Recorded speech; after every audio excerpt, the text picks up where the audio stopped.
NRCত প্ৰকৃত বাসিন্দাৰ মৰ্যাদা চৰম সংকটত ইছলাম ধৰ্মাৱলম্বী অসমীয়া ভূমিপুত্ৰ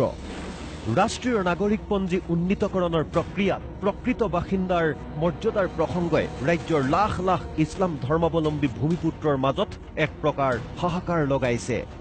অসমত শ শ বছৰীয়া বুৰঞ্জী আৰু ইতিহাস থকা ইছলাম ধৰ্মাৱলম্বী জনগোষ্ঠী গৰিয়া মৰিয়া দেশী পাংগাল মাইমৰ কাছাৰী আৰু জুলহাসকল বঞ্চিত হৈ ৰব নেকি প্ৰকৃত বাসিন্দাৰ মৰ্যাদাৰ পৰা সদৌ অসম ছাত্ৰ সন্থাৰ লগত 28 জনগোষ্ঠীয় মঞ্চতো আমি কথাটো পাতিছিলোঁ আৰু তেওঁলোকৰ নেতৃবৰ্গলৈও আমি প্ৰতিষা জিলা ছাৰৰ লগত বহিছিলোঁ এই নাগৰিকপঞ্জীত খিলঞ্জীয়া ভূমিপুত্ৰ ইছলাম ধৰ্মী গৰিয়া মৰিয়া দেশী জুলহা মাইমল পাংগালকে ধৰি অৰ্থাৎ বৰাক ভেলীৰ যি খিলঞ্জীয়া ইছলাম ধৰ্মীসকল আছিল আটাইকে আমাক ওয়াই হিচাপে অৰ্থাৎ মূল বাসিন্দা হিচাপে অন্তৰ্ভুক্ত কৰিব লাগে তেওঁ আমাক কথা দিছিলে যে আপোনালোকে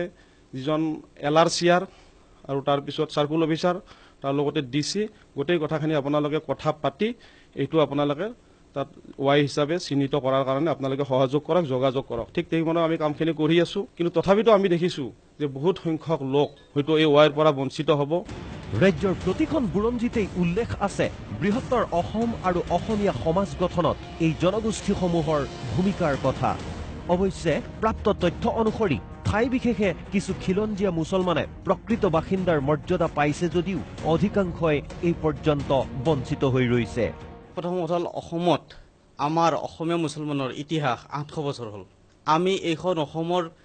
বিভিন্ন জাতি জনগোষ্ঠীৰ পৰা ধৰ্মান্তৰিত হৈ হোৱা মুছলমান এতিয়া দেখা গৈছে আমাক কেৱল মুছলমান হিচাপে ৰাখি থৈছে এই মুছলমান হিচাপে ৰাখি থোৱাৰ ফলত যিসকল বংগীয় মূলৰ মুছলমান তেওঁলোকৰ লগত আমাক একাকাৰ কৰিলে মনিৰাম দেৱানে 1837 চনতে এখন লিষ্ট দি গৈছিলে যে তেওঁ এইকেইটা জনগোষ্ঠী পাইছিলে তাত আমাৰ গৰিয়া মৰিয়া দেশী সকলৰ নাম আছে গতিকে এইটো ক্লিয়াৰ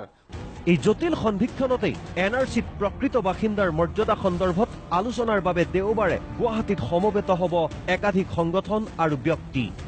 স্থান গুৱাহাটীৰ হাজি মুছাফিৰ খানা গুৱাহাটীৰ পৰা কেমেৰা পাৰ্চন কৌশিকৰ সৈতে গালিবুৰ ৰহমানৰ ৰিপৰ্ট প্ৰতিদিন টাইম